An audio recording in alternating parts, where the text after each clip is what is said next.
India முழுக்க கிளை வைத்திருக்கக்கூடிய மிகப்பெரிய ஒரு பேர் இயக்கம் சரத்குமாரோட கட்சி.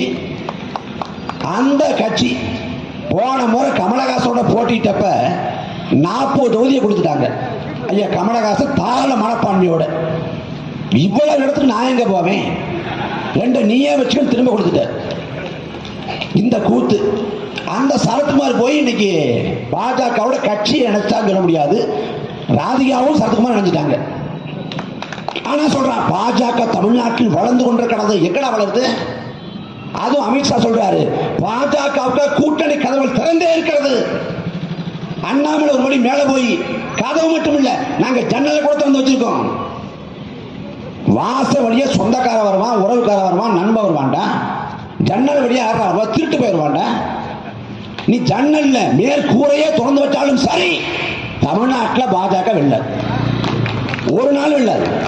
எதற்காக?